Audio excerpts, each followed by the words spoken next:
It was the trade that we had been waiting for. It was inevitable. Thank God we could stop talking about the various New York media personalities who were trying to breathe life into the possibility of the 49ers swooping in and trading for Aaron Rodgers. That wasn't going to happen unless and until Aaron Rodgers changed his intention, and he didn't.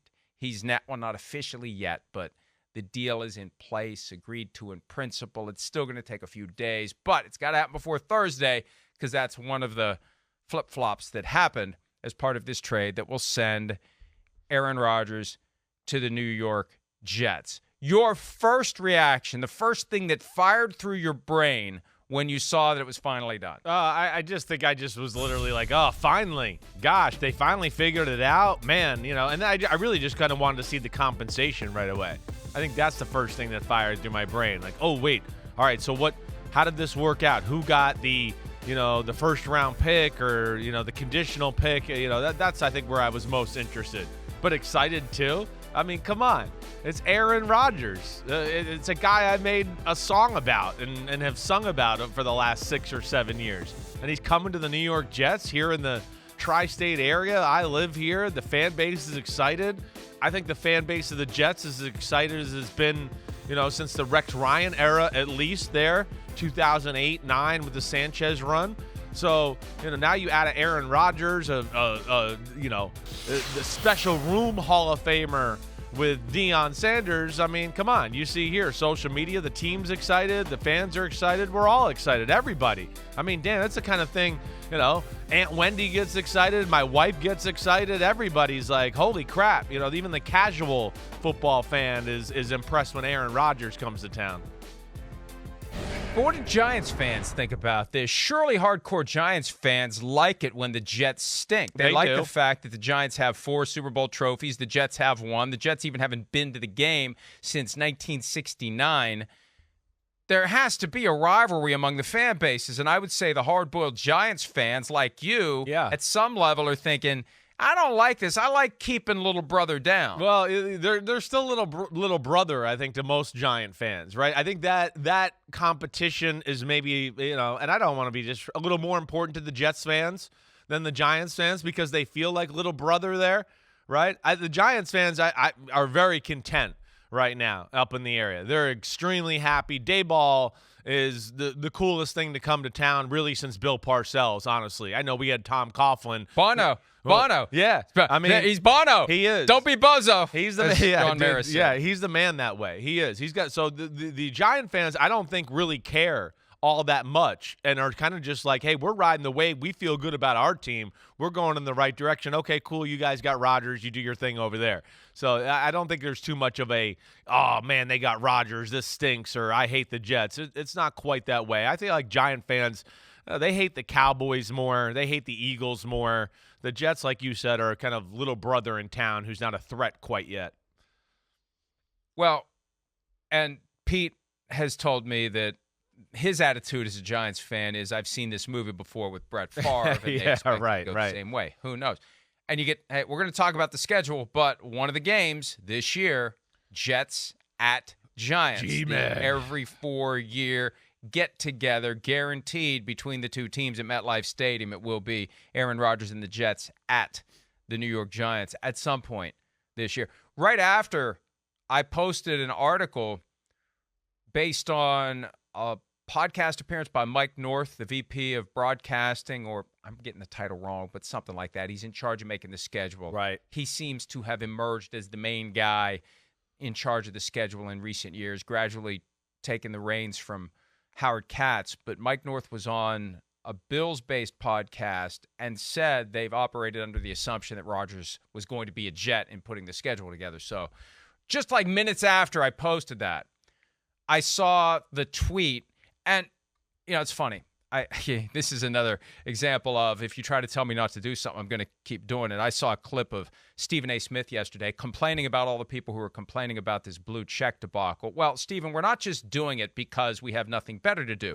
The problem is we have concerns now when we see a blue checked account that it's really the true account because anybody can go get a blue check. So that's the first thing I did. Is this really at Adam Schefter, or is it Adarn Schefter, or is it some little twist to his name and somebody paid the $8 for the blue check so they could put this phony news out there? Like, that adds another step to my stress that I wish I didn't have to screw around with. So, Stephen A., I will continue to complain about this blue check debacle. I don't know who he's trying to suck up to by making that point. I don't know what territory he's trying to stake out. As he talks, he's going to get into politics now, and I have a feeling once that talk starts, it's just a matter of time before it happens. So maybe that's what he's trying to do. But there's a reason people are upset about it. It's not just vanity. It's not ego. It's not the blue check brigade upset because their turf is now being encroached upon. It's, as a user of the platform, I have to now stop and make sure that it's accurate, because anybody can go get a blue check and attach it to whatever bullshit they want to put out there with a fake account name. So that's why we're still complaining about it, Stephen A. I hear you. All right, so go on. So after that, after I knew it was real, I'm disappointed in the Jets. I am. And it took me a while to come to terms with it, because we were the ones who really planted the flag for the Jets to give the Jersey State bird to the Packers. Right. When the Packers are driving the hard bargain, it's like, you know what, Jets?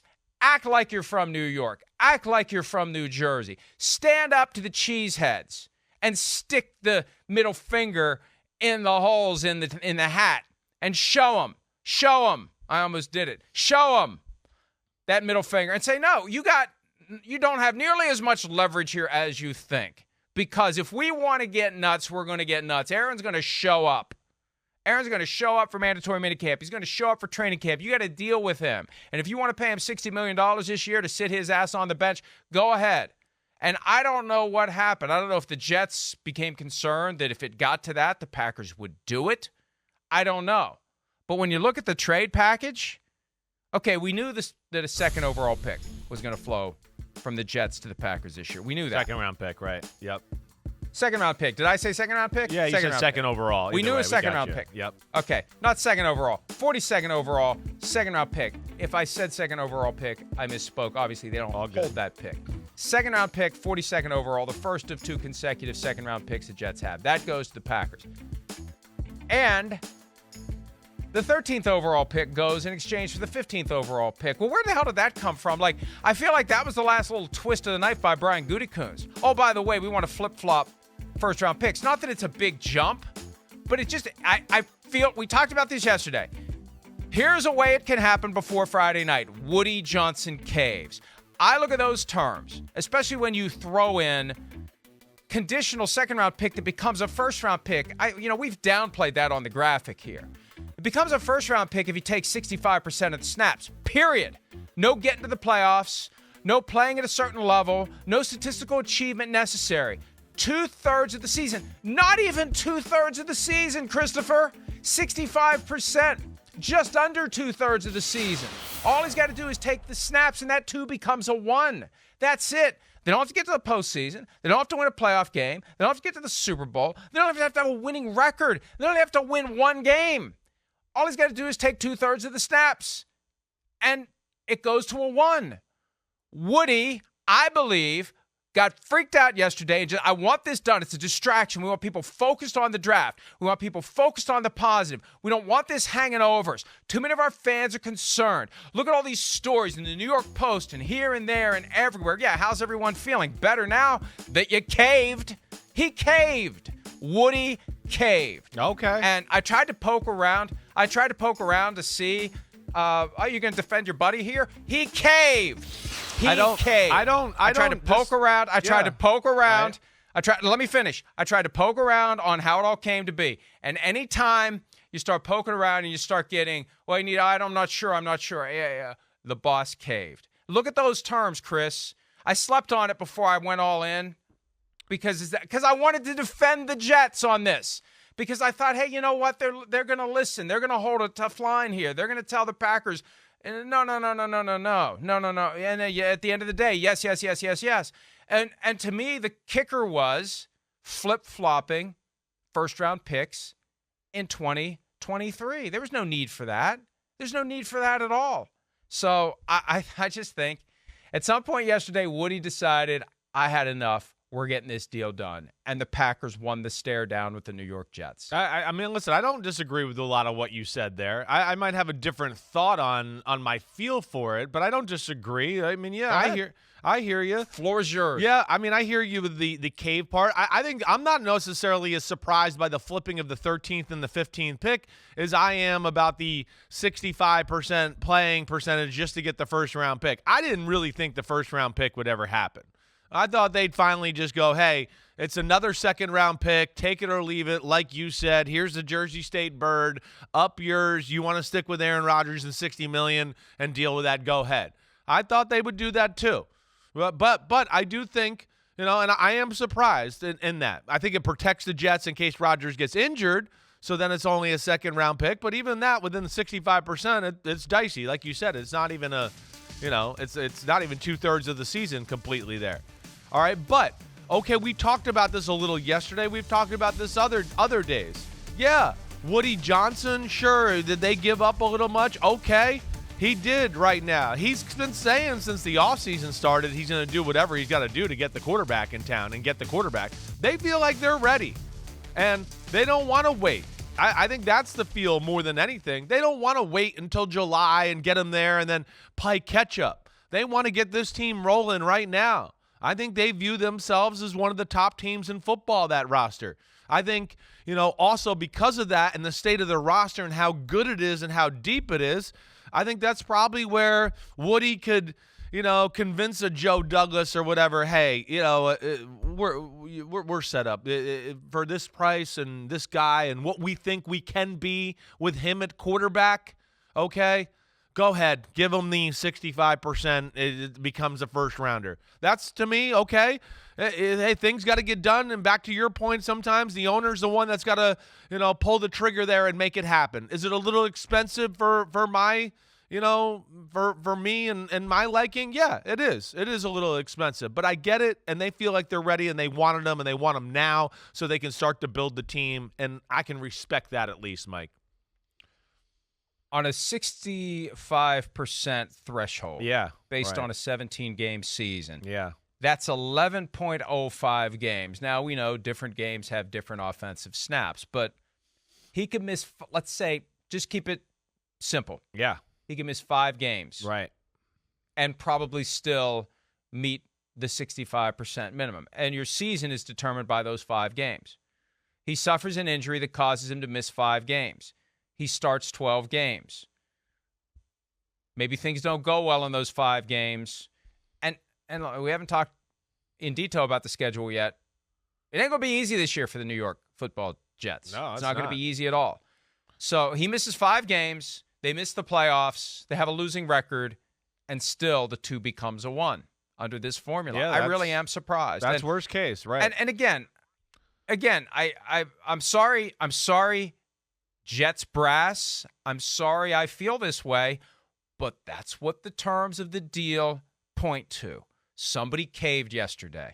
And this is one of the areas, Chris, where maybe it's good that the Packers don't have an owner. Yeah, right. They don't have that one person who gets a little squirrely, gets a little nervous. Oh, I just got to get this done. I got to get this done. They're going to say bad things about me. Oh, I don't want this. I don't want that. I don't want to be asked tough questions about it. Oh, no, I got to go run and hide under the bed of the giant suite in my super yacht while this all gets sorted out. They don't have that in Green Bay. No, I hear you. And maybe that allowed folks to hold firm because you got multiple hands on the rope in Green Bay. Right. In New York, you got one guy who's ultimately holding the rope. That's Woody Johnson. In Green Bay, you got Gutekunst and you got Mark Murphy and maybe Russ Ball, and they're all holding that rope. Sure. And they're telling the Jets, we don't care. We don't care that he's never playing for us again.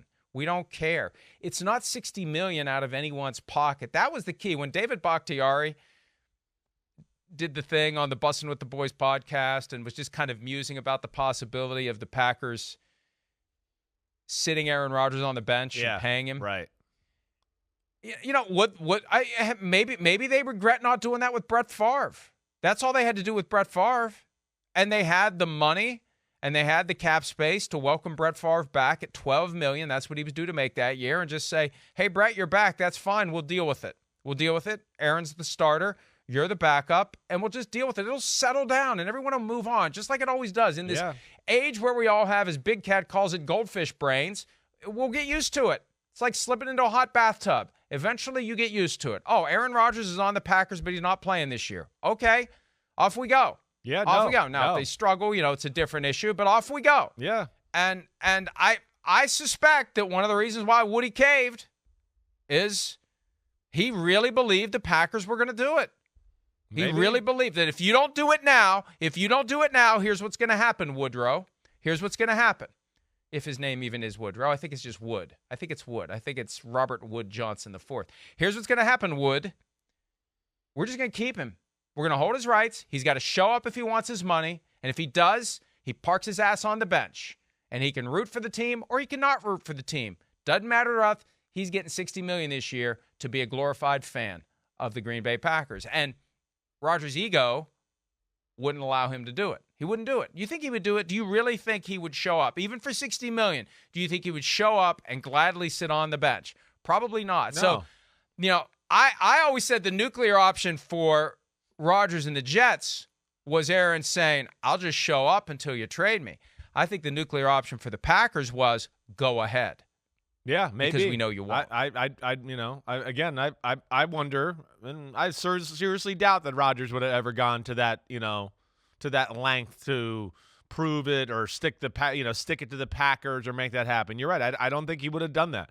I'm still getting over, whoa, he actually is going to change football teams. So that would have been a harsh move. I don't know if he had it in him there to do that. And maybe you're right. I don't disagree.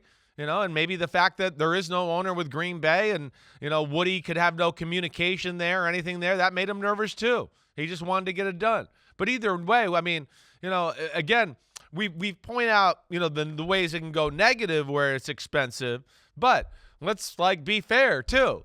I mean, again, now they get him in there. All right. Now, okay, there's, hopefully he does the right things and shows up and goes to OTAs and gets, the camaraderie and the timing and the rhythm, the things we complained about last year. There's no excuses for that. That takes a distraction away from your football team. They're a young football team. They're impressionable, as we saw last year. I mean, whoever started a quarterback, they wore a T-shirt to the game. Like, hey, we love this quarterback. Oh, it's the other quarterback. We love this quarterback. So they're young. They're trying to find their way here. And I think it is important to have the leader in the building. They need the captain there, right? And I think, too, Mike, where I'll just, not that I'm pushing back, but just give the other side of the story. Damn, if they go 12-5 or 13-4 and make the playoffs, and then what if Rodgers goes, I'm coming back? Well, then who gives a crap about that first-round pick? It was worth it, right? It's only if it goes really bad where it's going to look bad. But if it goes good at all, we're all going to go, it actually wasn't that expensive, and so what? All right, it was worth it. They got to the playoffs, and they're still in the playoffs or Super Bowl window here one more year with Rodgers. Then it'll be worth it. But that's where the risk is right now, and that's the risk they're taking, and we'll see where it goes. But either way, Aaron Rodgers is coming to town. Does he want to hang out with me? You think he needs some help finding a house? You think I should help him out or anything?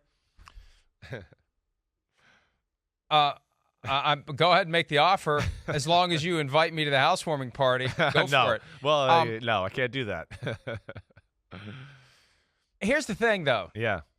They're looking at giving up a second-round pick, a fairly high second-round pick. 42 is in the top half of round 2. And especially at 42nd overall in a normal year is 41st overall because there is no 32nd pick in round 1 this year, so round 2 starts earlier, so it's even one step higher than it would normally be.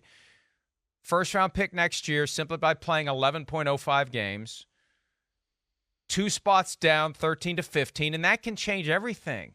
The guy that the Jets would have taken at 13 could be snatched by the Packers in that spot now or by somebody else at number 14.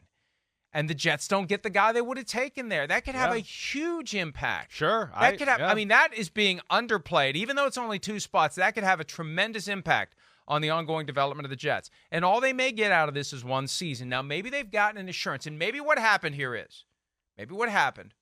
is that the Packers have pissed off Aaron Rodgers enough by screwing around with these trade terms, by driving a hard bargain, by threatening to pay him $60 million to not play this year. I'll gladly take that, to not play this year. But for him, it's a slightly different proposition. But maybe he's so pissed off that he's committed unofficially to playing next year too. It's not as bad of a deal, obviously, if they're going to get 2 years out of it. Because, Chris, the one thing this deal is missing, and it's another reason to criticize it from the Jets' perspective, there's no protection in 2025. Remember we heard about they wanted protection in 25 in case he doesn't play in 24. There's nothing there. There's no provision in the term that gives anything back to the Jets if Rodgers only plays 1 year. I think, now, it's not binding. No. But I think there's maybe some winking and nodding, discussing that's been done, where Rodgers is signing on for 2 years because the Packers were being buttholes. I think so, about too. Yeah. the trade negotiations, and that was just enough to drive him to want to play next year. That's right. I think that helps the cause. The fact that the Packers were such jerks here, I think, does boost the fact that Rodgers will want to stick it to him and go, oh, okay, yeah, it's that pick's not as quite as worthwhile, or we didn't screw over the Jets or whatever else. I think it could light a fire under him that way. I don't know. Again, we don't know with Rodgers. We'll see. But you're right. It doesn't look as bad. Your point about 13 to 15, they might miss out. You're right. There's a chance maybe they miss out on one of the top 3 tackles in the draft if they wanted to go that route. I would think, though, they made the trade, too, thinking, wait, there is, we have a few guys in mind here, and we're comfortable that one of them will be there at 15. I would think that goes down, too. But I think the more glaring thing here, Mike, with the Packers part of this aspect. The Packers wanting to get the 13. The Packers, as we've kind of discussed, and, I know I brought up a few times over the last week, wanting the picks right now. Right? All those signs that we just see there, to me, they show like, ooh, are they going to make a move here and go up 13 to maybe another few spots? Or, they're going to be there can be a major player in the first round now because of how many assets they have. I think that's a very interesting angle here, too, as far as what the Packers might be angling for on Thursday night. Well, and especially because they're not looking for a quarterback, and we still don't know how many are going to be taken. That's one of the reasons why the Jets refuse to give up pick 13 overall straight out, because they see themselves in a spot where the run is going to be on things that they don't necessarily need. Sure, they're in a position where they're higher de facto than 13. And, oh, by the way, as Matt Casey points out, the Patriots are the team now that picks one spot before the Jets at 15. So that was not an inconsequential portion of this trade. And my guess is that that's the thing that the Packers threw in last minute-ish to say, here's what it's going to take to get the deal done. Because we'd never heard anybody report anything about 13 and 15 being flip-flop. That came out of the blue yesterday. It's possible it came out of the blue as far as the Jets were concerned yesterday, because the Packers sensed that they had laid down the lumber hard enough to get Woody Johnson's attention, and they got what they wanted. Here's Brian Gutekunst, the GM of the Packers, who conveniently had his pre-draft press conference just after the trade was announced, talking about the urgency to get the deal done yesterday. I would say the last, 5, 6, 7 days we've been talking. We've been talking, much longer than that. But I think the last 5 or 6 days over the weekend and stuff that there's been a lot of conversation that helped us get to this point. Ryan, how important was it to get this done before Friday? It was very important for us. I think, wouldn't have been the end of the world, but at the same time, I think it would have certainly changed things quite a bit. So getting it done ahead of time was important. Why? I just think certainly the capital for this year, was very important, certainly more valuable than future stuff. We've been working on this for a while, and to get beyond the draft, I think would have been tough for both teams. Yeah, it really wouldn't have been, because, number one, the cap hit for the Packers goes down dramatically after June 1, so there was benefit in waiting. But they made it clear to the Jets, this is it. And if it doesn't happen, here's what we're going to do. We're going to call his bluff. We're going to welcome him back with open arms to be the backup to Jordan Love. And we'll pay the $60 million because it's not coming out of anyone's super yacht maintenance fund. It's all a public company. It all gets buried into the books. And at the end of the day, the ends are meeting quite well for for the Green Bay Packers. They can afford to pay that money to Aaron Rodgers as part of the back end of a failed leverage play against the New York Jets, and it worked. They convinced them. Yesterday was the day. These are the terms, and they got it done.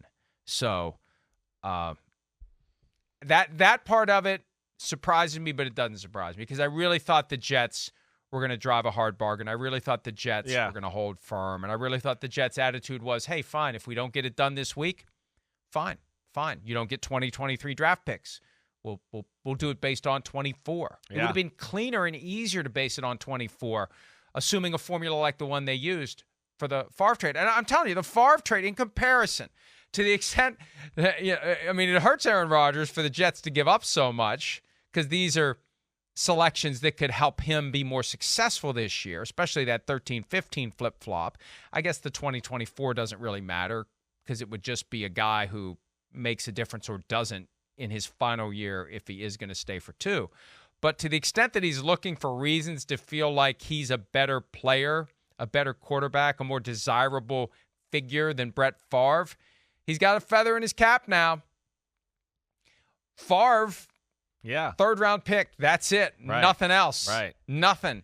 Peanuts in comparison to what had to be surrendered by the same team to get Aaron Rodgers. Ipso facto, Rodgers is the better player late in his career than Brett Favre. Because it really does, apples to apples, it really does show that the Jets are making a much greater investment financially and draft pick capital-wise in Rodgers than they did in Favre. Yeah, they are. It's interesting. And, hey, listen, in my eyes, I think Aaron Rodgers is better than Brett Favre. I do. I mean, you know how highly I think of Aaron Rodgers. I think he's arguably the greatest quarterback I've ever seen in my life. I mean, especially in his prime, he was special. And I know Brett Favre was damn special too, and he's up there in that conversation. But, too, I think it adds to it is, it's a guy that won back-to-back MVPs just, 2 out of the last 3 years. That maybe adds value to it too, right? But I think, all the things you said are right. I think the Jets just came to the determination of they didn't want to play that game anymore. They needed that guy in the building. They wanted him right now. Right? They want him there. They didn't want to have to deal with the distractions. They probably didn't want Zach Wilson having to lead their offense and be that guy during practice and OTAs and all that. They want their new leader in. That's weird. Oh, wait, hey, quarterback that we don't want. Can you lead the offense right now? And then, I think they're looking at it too with like, okay, it's a small price to pay, but we don't want the distraction. We need him here. We don't want people bringing up the things that we brought up all year. Well, the Jets should have got this done. What'd they think? Did they really think that they could get all on the same page, by at the end of July and make it happen by the time the season starts? I think there's a lot of ifs and whats and all of that. Like, yeah, they could have maybe pulled that off, but why risk it? And so what? We're ready. So make the move. And then I think from the Packers standpoint too, right? You heard Goody say, get capital this year, right? That's the one thing get capital this year because you don't know if you're going to be the GM next year. Things could fall off and there's no capital for you to have next year. So get it this year. Plus, what do they want to do too? They want to prove Jordan Love's the right pick. They want to stick it up Aaron Rodgers, what. So now they got some more playing room here to make Jordan Love look better and stick it up Aaron Rodgers, what, even farther. So they're happy. That's another win-win for them.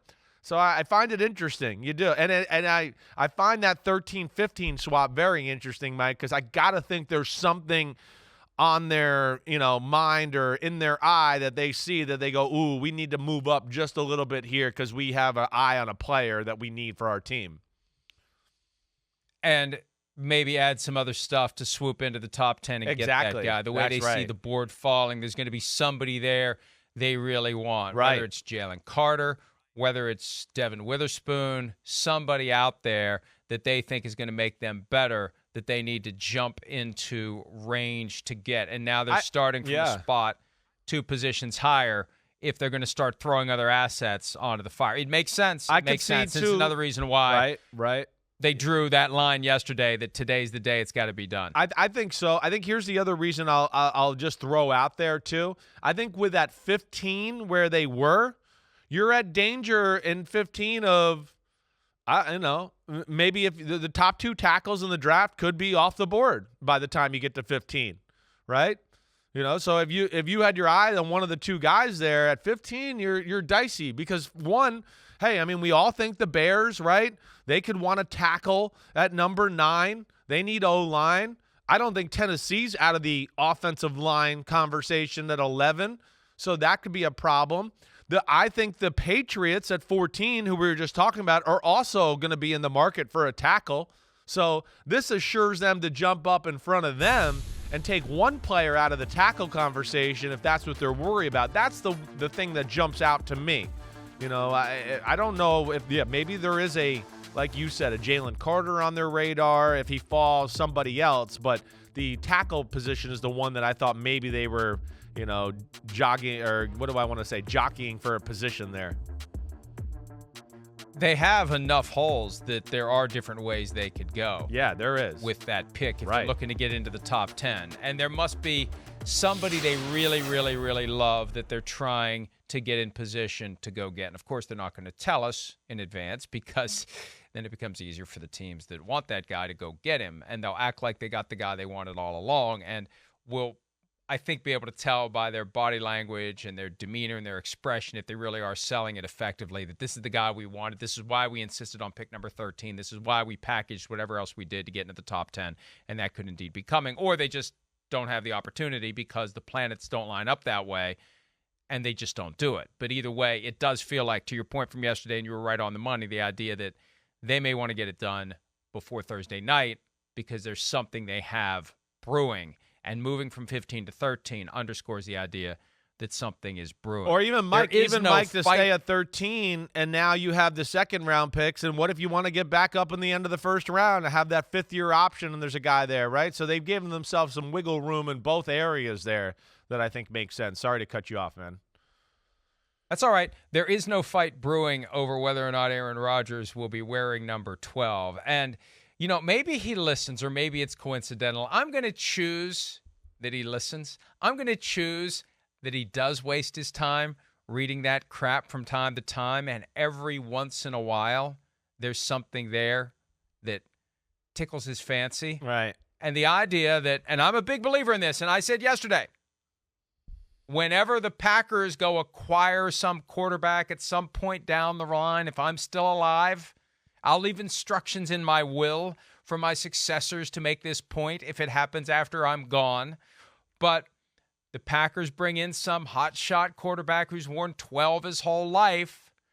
And, oh, no, Aaron Rodgers has to make the gesture. As the guy who owns the jersey, you've got to make the gesture.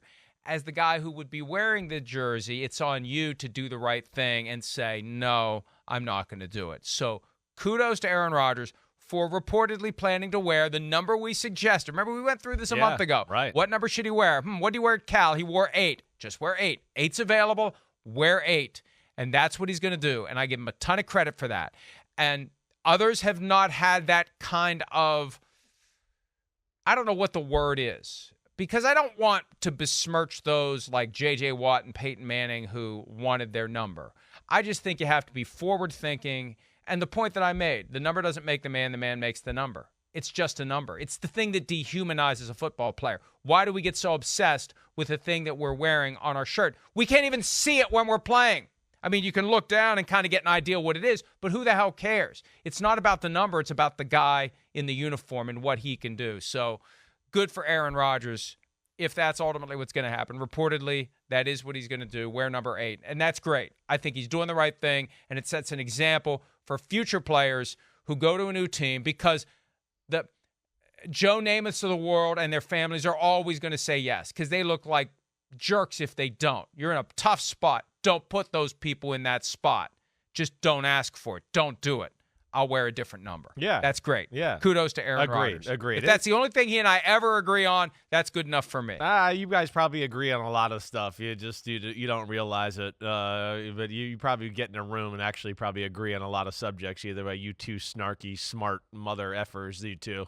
But I mean, I hate to say it, we'd have a good time. I know. I know you would. You guys would question everything. We have a lot more in common. You'd have more theories and conspiracies and crap. We don't have in common. No doubt. And this is why I think he reads, and this is why I think he listens. Yeah. Because unless he's a phony intellectual like Otto from A Fish Called Wanda, unless it's all fake and phony, then he's got a genuine curiosity, and he wants to know what others think, and he wants to process their opinions, and he wants to factor that into his decisions. Why wouldn't you do that if you have a true thirst for knowledge and understanding and being the best person you can be? You listen to the people you disagree with, because every once in a while maybe they'll say something accidentally that you agree with.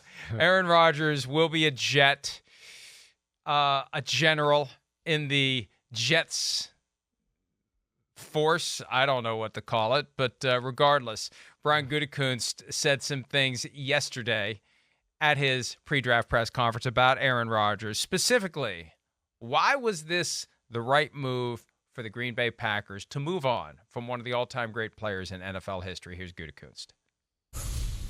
Yeah, I think where our team is at. Obviously, Aaron's up there in age and has I don't know however many years he has. I think he's got some really good football left in him. But I think for us, it was just as we got through the offseason and started talking about where we wanted to go, this made a little bit of sense for us. We wanted to get his input, like I've told you guys in the past, and would have loved to have that and kind of see where he sat with that. That didn't happen. That was a little bit unfortunate and disappointing for me. But at the same time, I just think as we move forward.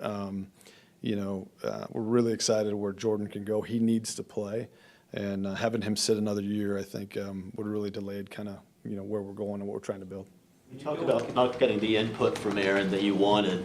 If y'all had a conversation, do you think this could have ended differently? Or? Yeah, that's hypothetical. Who knows? Like I said, would have liked to have it. Didn't have it happen. So it kind of is what it is. I have so much respect for Aaron and not only the person but the player that he is, and there's so much gratitude in what he's done for this organization. Again, it would have been nice to have those conversations, but at the same time, over the last few years, I kind of understood that may not happen. He'll want to be one of the best that ever have done it around here, and I have a lot of respect how he went about it, and he'll be missed. I mean, there's no doubt about it. I mean, players like that don't come around very often. But at the same time, we're really excited where we're headed and what we're moving to do, and wish him nothing but the best. See, the reality is that narrative, that explanation pushes back against the story that Rodgers told 6 weeks ago tomorrow to Pat McAfee. The idea that when the season ended, they said, we'll leave the light on, the door open. Right. If you want to come back, come back. And then something changed after he emerged from the darkened room where he went to contemplate his future. And then that's where he went from being 90% retired to 100% committed to playing for someone other than the Packers. The logic fell apart primarily when Rodgers later said in that same interview, he got some messages during the season. Whoa. Wait a minute. That cuts against your idea that they still had the red carpet rolled out for you. And then Gutekunst saying, I tried to talk to the guy repeatedly after the season and he wouldn't return my calls. That cuts against this idea that in Rodgers' mind, everything was fine pre-dark room retreat. And then when he emerges, he starts catching wind that they were trying to trade him. It just makes the logic of that suggestion fall apart. And again, this is part of the myth making. This is part of the BS that gets put out there to make a story fit a narrative that's more compelling. Hey guys, I was just going to retire. This isn't my fault. This is your fault. I was just going to walk away. Don't blame me that I'm playing for the Jets. If you just would have honored what you told me when the season ended, I would have retired and we would have been done with it and you wouldn't have to deal with me. It's part of that effort. Even though I don't think he cares as much as he would have a few years ago, it's part of that effort to try to win the hearts and minds of the Packers fans, and I don't think Packers fans are buying it. I would agree with that. I mean, it is. I think it came to an end. I think both sides were just sick of each other. I really do. And I do think that, I kind of agree with you there that I think Rodgers is, a little bit trying to have it both ways. And the fact that, from all due accounts, from what Gutekunst is saying and what we've heard and seen, it sounds like Rodgers was fed up, but he doesn't want to let the public and the Packers fan base know that. And he'd rather it be blamed on the Packers than him.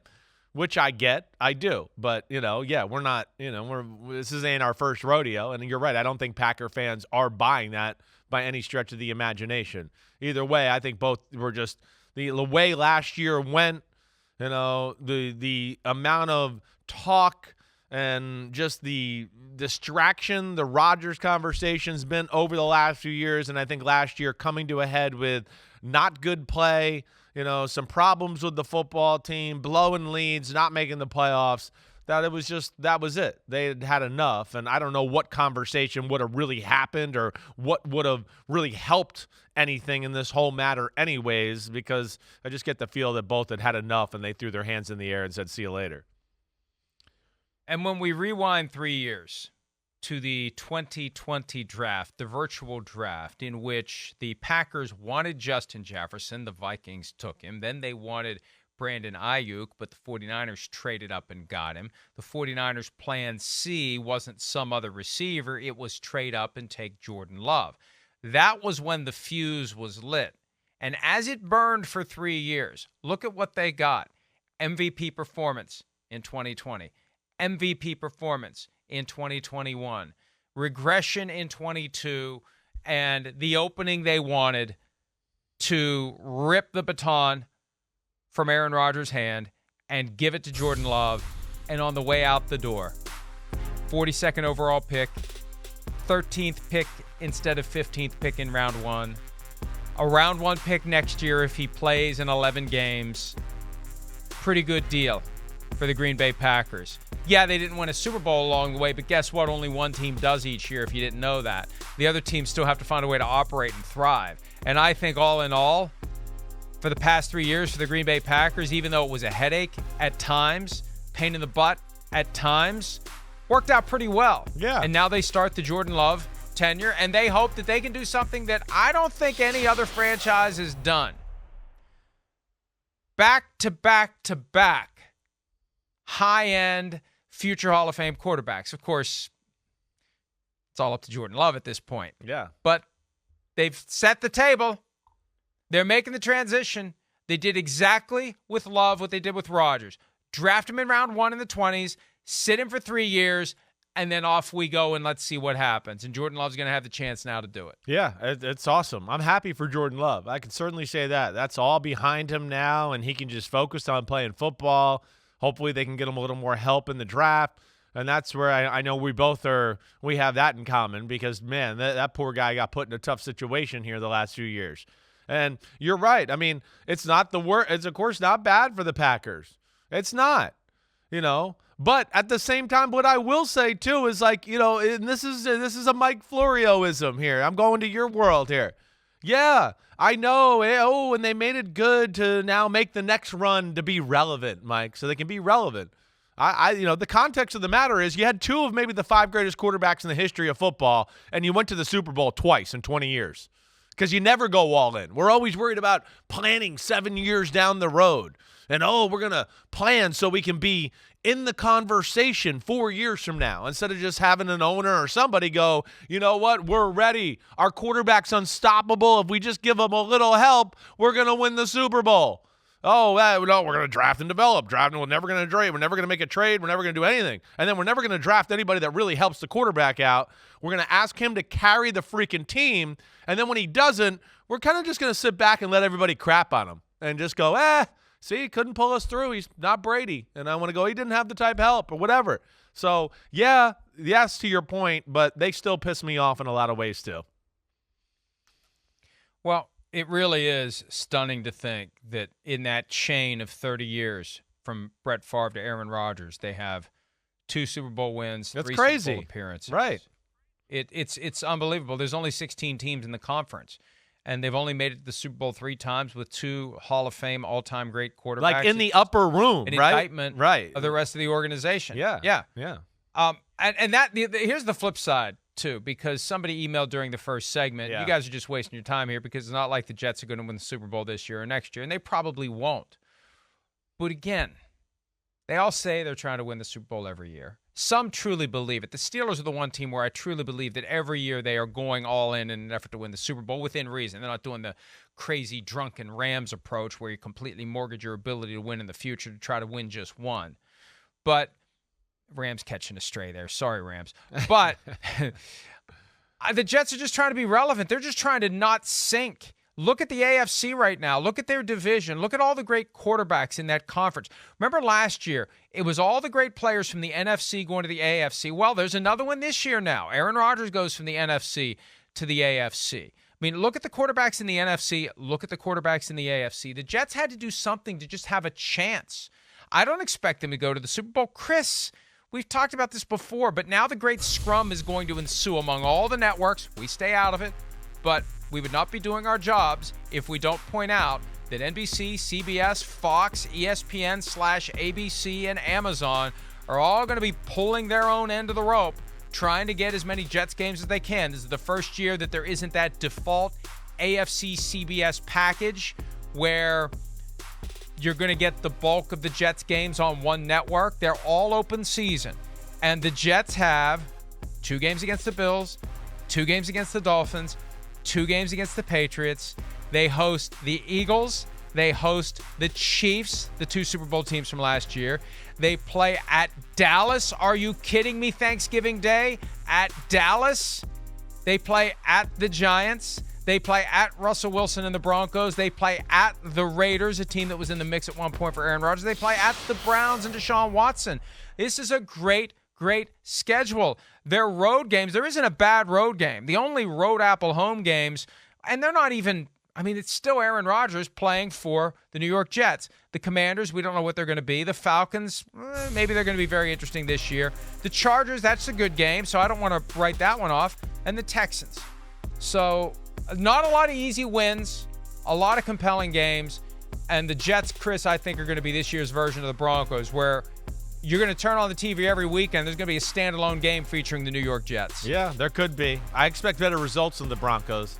And, I think this move is, again, I don't know what it's going to amount to either. But I think it's more than just like, hey, let's be relevant move. I think they're going all in to what you're talking about, Mike. Whether that works or not, I don't know. Like you said, the AFC it's as good as we've ever seen in my lifetime. I've never seen the AFC like this.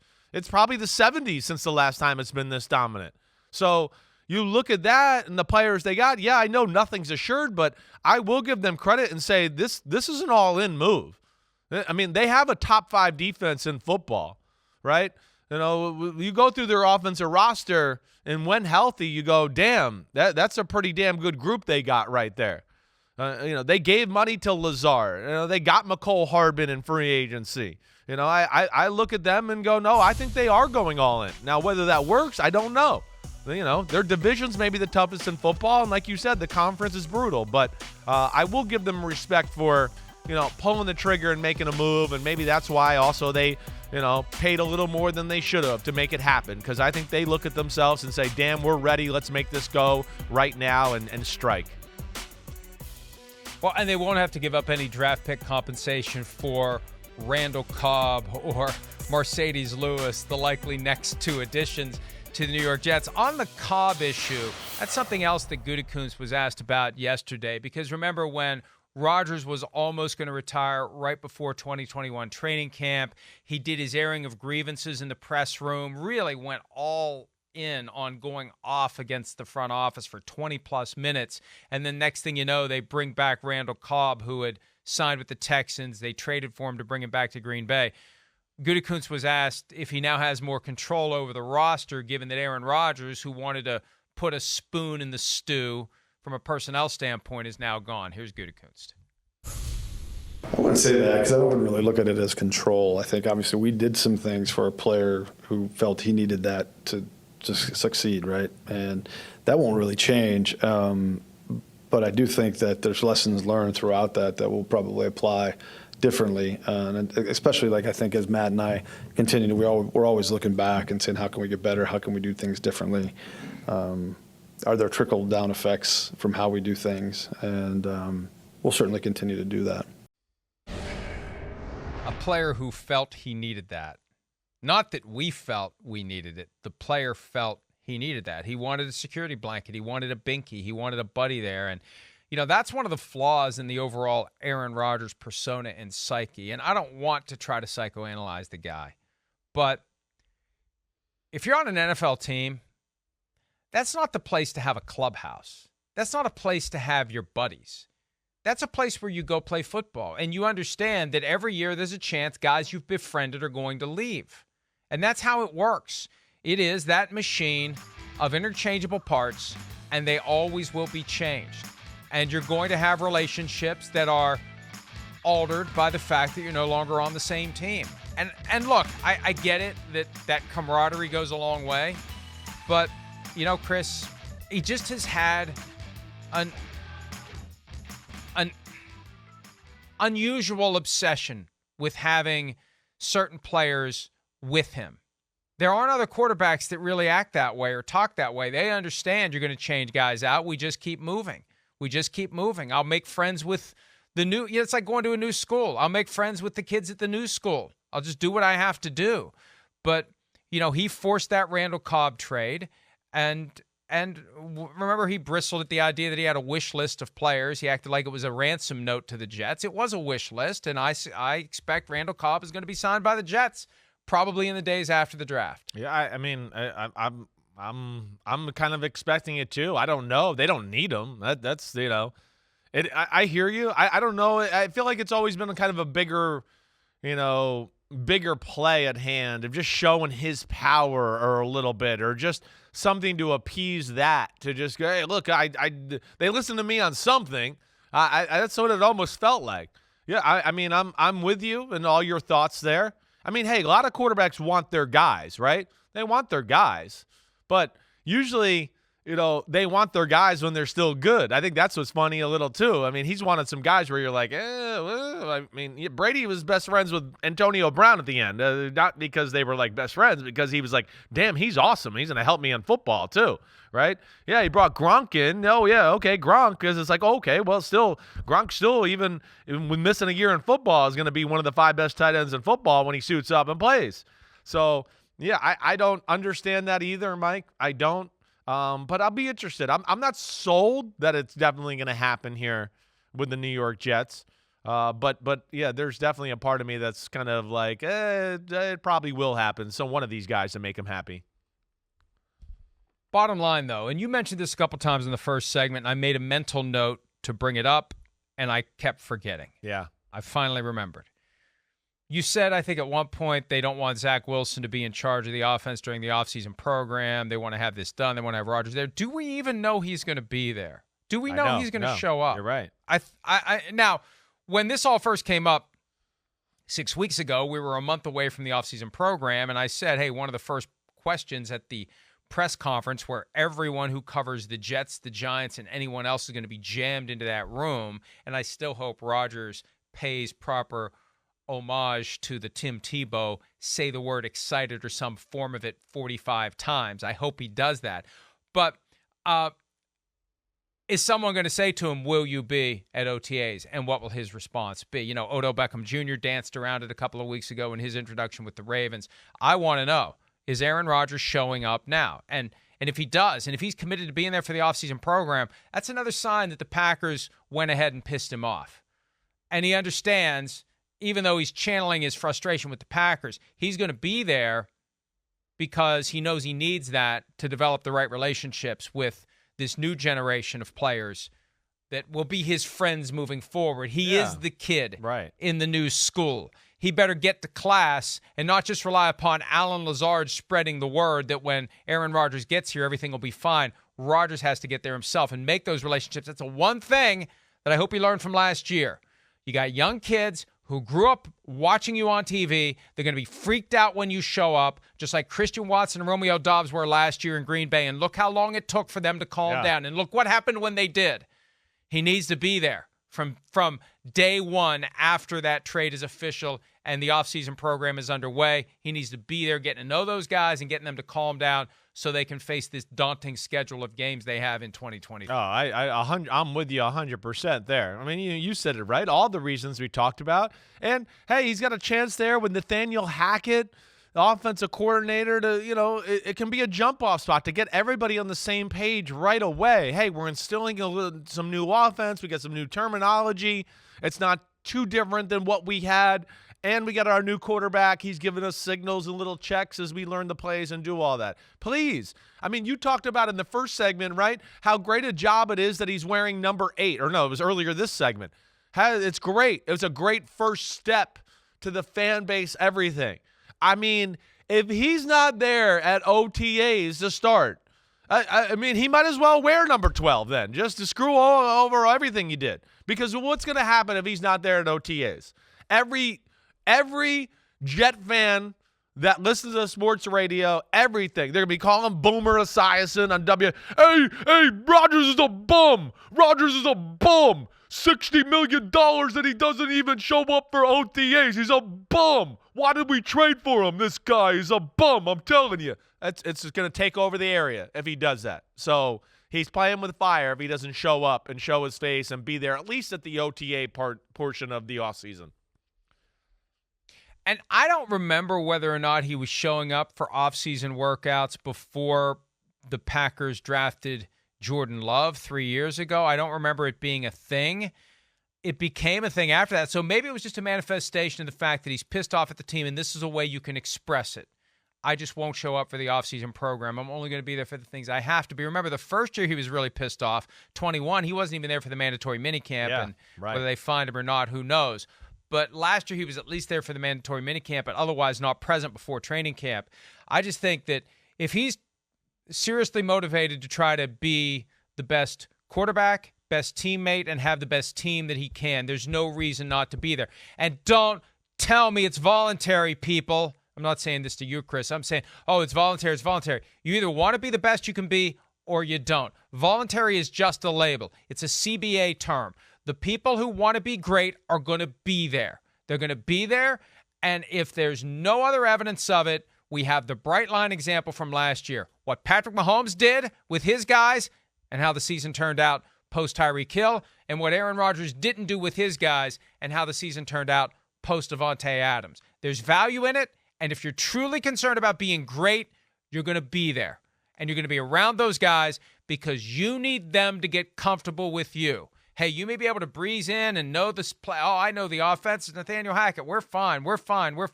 These other guys are like, oh, my God, it's Aaron Rodgers. I haven't even met the guy yet, and I have to go run this 7 route and try to catch the pass from him, and I hope that I do it right. Otherwise, he's going to be mad at me. That's what you need to avoid. Exactly. And that's where he needs to I thought he was smart enough to figure that out, Chris. Maybe I gave him more credit. I'm not trying to be passive-aggressive here. It really makes me wonder, did I give him more credit than I should have? Because you would think that he would understand the impact of his presence on his teammates. That's why he needs to be there. I think that, you said a lot of good things there, and I'm 100% with you. I do think he's had off seasons where he wasn't there at all OTAs, and he's gotten away with it most of his career. Last year, it was egg in your face a little bit because it was 2 young receivers too, and you didn't help it out. Here, this is more of a similar situation to last year again, right? So that's where I'm with you all the way. He needs to be there for a million different reasons, and hopefully he is, and the Jets can then put their best foot forward and feel confident about themselves and where they are at as a team as they go into training camp and start up for the regular season. Grab bag for the Aaron Rodgers trade. Aaron Rodgers is the best Jets quarterback since who or whom, as the case may be. Oh, wow. Aaron Rodgers, the best Jets quarterback since it's hard not to go Brett Favre right there. I mean, I'm going to say Brett Favre for right now. I'm not going to say Sanchez. He's not getting billing there. It's Brett Favre or Vinny Testaverde. I'll go Brett Favre. Yeah, I think it is Brett Favre. That 1 year they had with Brett Favre. And I was thinking about this earlier. Under the Aaron Rodgers trade terms, the Packers would have gotten a first-round pick for Brett Favre because he took at least 65% of the snaps. The problem is, remember that season started great? Yeah. You played them when you were with the Titans. They were the 1 seed. There was talk between Brett Favre and his partially torn biceps tendon. And remember when Plexico Burress accidentally shot himself in the leg in the Manhattan nightclub? That's when the Giants, who were on track to be the 1 seed, fell apart. There was Jets-Giants Super Bowl talk in 2008. Right. And Favre got that injury, and it fell apart, and they didn't make the playoffs that year. But I think Favre, the best quarterback pre-Aaron Rodgers. They've been struggling ever since then to get the answer that they need. All right, what's more likely? Rodgers is going to be closer to the MVP form that we saw in 2020 and 2021, or he's going to be the guy that we saw last year who wasn't quite an MVP? I'm going 2021 here. For all the reasons you've always explained, we've always explained, he's a chippy dude. You know, he wants to prove people wrong. It's a new, fresh start. We've seen what that can do. You know, we still are only 2 years away from, hey, Tom Brady, or, 3 years from that, Tom Brady, new team, Bucks, Matthew Stafford, new teams, Rams, Super Bowl wins for both of them. You know, I think all the motivation and the talent of the team, I expect more of the 2021 form than last year. Yeah, I think motivated, determined, pissed off. You make this guy mad, and he's going to be more locked in. He's going to be more focused, and he's going to do what he has to do. One thing I didn't mention earlier, I wrote about this yesterday. There's a technically 25% chance he goes back to Lambeau Field in 2024 if he's still playing for the Jets, because they're in that weird scheduling formula for the 17th game where you play one team from a division in the other conference. The way it works out next year, it's AFC East, NFC North. If they finish in the same spot this year, Packers, Jets, they play next year at Lambeau Field, even though they played there last year. So another reason maybe for Aaron Rodgers to come back, because he'll know before he makes his decision where the Jets are playing their games, who they're playing in 2024. All right, true or false? The Jets 2023 version is the best supporting cast Aaron Rodgers has ever had. Ooh, that's a good one here. Off the top of my head, I kind of want to say yes, but I'm not quite sure I'm ready to go down that angle. I mean, all right, so here's the defense is certainly in that conversation where you could go, this is the best defense maybe he's ever had. And then you get into the weapons on the offensive side of the ball, and it's up there. Now, listen, when they were in like 2014, right? When they had 2014, 2015, he did have a young Devontae Adams who wasn't contributing a ton yet. He did have Randall Cobb, right? And then he did have Jordy Nelson. That was a pretty good crew right there. But, man, overall, I think there's more potential for this group right here to do danger. It's a more dangerous group overall. But it's close. I mean, some of those Packers offenses in 2014, 2015, they were damn good. It was a good offensive line. But I'd probably give the edge to the Jets, I think, with overall potential and explosive nature, and then you add the defensive side onto that. I think that it's hard to say that the supporting cast, when they haven't played a game yet, is better than the team that won a Super Bowl in 2010. Right. I hear you. Right. I can't go there yet. I think it's TBD. Jets are the second favorite behind the Bills to win the AFC East. Do you agree with that set of odds that the Jets behind the Bills come in second to win that division? Man, it's close. I think I'd still give the Dolphins the edge, but barely. I don't know. That's just how I feel. That Dolphins roster, I still look at that and go, even as much as I love the Jets roster, I think the Dolphins one is still better. And then I think there's the other factor of the Dolphins with Vic Fangio on defense now, and of course Mike McDaniel and his offensive genius. I can't put the Jets offense on that level yet. I can't. So I would still go with the Dolphins as the second team there in the AFC East. I don't disagree with you. The thing that is stunning to me, Patriots plus 750, bringing up the rear after they dominated that division for 20 years. They are now squarely in the basement on paper. They have a chance to pick someone off, and maybe it'll be the Jets. Maybe wouldn't that be something if after all this the Jets end up in last place in the AFC East? When you look at that schedule, it isn't out of the question. Although they do have the fourth place schedule. Remember we talked about multiple teams making it to the playoffs. They have that schedule where they all play every team in the AFC West. They play every team in the NFC East. It is a tough schedule, and they cannibalize each other. These good teams twice against each other. That makes it hard as well for anyone other than the division champion to get out of there into the postseason. The Packers have the worst odds to win the NFC North. Do you agree with that they bring up the rear among the Bears, Lions, and Vikings? I don't agree with that. First off, the Packers down year, whatever, injuries, didn't play their best, blew some opportunities. I still think the Packers can be a nuisance in the NFC. I do not agree with them pulling up the rear. I do think at least they should be up above the Bears. And then, I'm not so sure. I mean, really, when you go roster and player for player, I don't think it's that far off within the Vikings. So I'm going to say third for right now. But I don't think the gap between the Vikings and the Packers is that huge, really. I was doing something yesterday, and I was asked if I was starting a team right now, what coach would I hire? And I really struggled because all the best coaches are older. And, if I'm starting a team now, I want guys who are going to be around. I ultimately settled on Sean Payton because he's late 50s. I'd get 15 years out of him because Belichick and Carroll out of the question, right? But then it dawned on me. I want Matt LaFleur.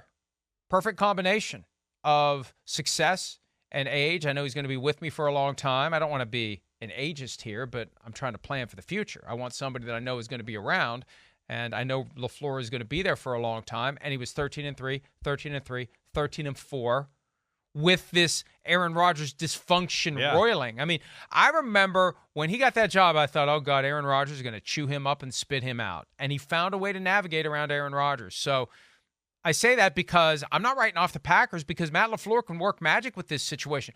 Matt LaFleur may be a better coach without having to tiptoe on eggshells around the delicate genius. It may liberate him as a coach. Open him up, right? He may be better than he's ever been. He can finally run his offense the way he wants to. One of the reasons Nathaniel Hackett failed in Denver, he was too deferential to Russell Wilson because he didn't want to go through the same crap they went through in Green Bay when they had to be deferential to the delicate genius. So much for me and Aaron getting along. So anyway, I agree with you. They should not be bringing up the rear. That may be a good bet to make if you're inclined. You're going to take LaFleur things over Shanahan and McVay and Sirianni. I just found that a curious comment. I just wanted to throw it out there. Okay. Yeah. All right. Well, yes. Sirianni hasn't done enough yet for me to put him in that list.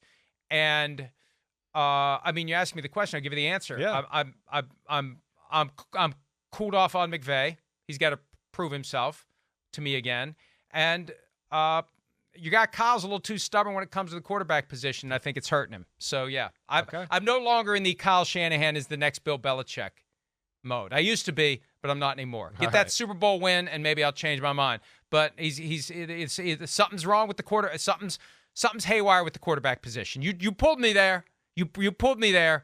But they just can't solve that quarterback situation, and I think at some point it's on him. All right. What's more likely? The Jets win the AFC or the Packers win the NFC? Ooh. Like the whole conference? Well, yes, the whole the trophy, damn thing, the ugly Monopoly piece trophy, that ugly trophy. The trophies were fine, and they have that oversized Monopoly piece now. Which one's more likely to be holding that Monopoly piece? Remember when Bill Belichick had it? He just kind of threw it off to the side. Well, I'm going with the Jets here for sure. I mean, the Jets' potential is great. Wow, it is. I am. I mean, if I could see one team out of these two, right? I could see the Jets, reaching their potential and being one of the best teams in the AFC. I think that's probably why Woody and everybody, the Woody Johnson and Saleh and everybody made the move. I think that's where they look at it. And, I think on paper, hey, that potential's there. The Packers, I can't quite say that. And then also I just go, damn, they got, the Eagles in that conference and the 49ers still that I think are clearly on another level from them as a football team. So that's where I go Jets, even though I know the AFC's awesome. Their talent's pretty damn good. It's real. I got to disagree with you. I got to say the Packers because of the fact that you've got Mahomes, you've got Josh Allen, you've got the Dolphins where they are right now if Tua stays healthy, you've got Joe Burrow. Murderer's row get through, to navigate the postseason. And who on that team has any experience other than Aaron Rodgers? And what's his experience in recent years? Fail to capitalize, fail to perform, get too cautious, get too careful. The weight of the moment is on his shoulders. He doesn't play in the postseason like he plays in the regular season. I'll go Packers. And by the way, there's a chance the Packers and the Jets play before next year. It's a 25% chance they play in 24. It's a slimmer chance they play this year in the Super Bowl. The odds are 200 to 1, a.k.a. plus 20,000. Jets, Packers in Super Bowl 58. Super Bowl 58. Had to stop and think for a second. Decade or two off. Super Bowl 58 in Las Vegas. Wouldn't that be something? I mean, look, if we want the ultimate outcome to this season, then sign me up. All due respect to the other 30 teams, sign me up for Jets Packers at the Super Bowl in Las Vegas. Green versus green, and all the fans can go to Vegas and lose all their green. Sounds good to me. I'll be there. All right. But if you bet it now, you can win some green at plus 20,000. Jets Packers. Isn't it worth? Again, I don't bet. I don't even think we can. I'm not interested. I enjoy the sport without having to have skin in the game, and I'm too damn cheap. But boy, it would be tempting to put $10 just for craps and giggles. I'm trying to be good today. Now that they're firing cable hosts left and right, craps and giggles. Yeah.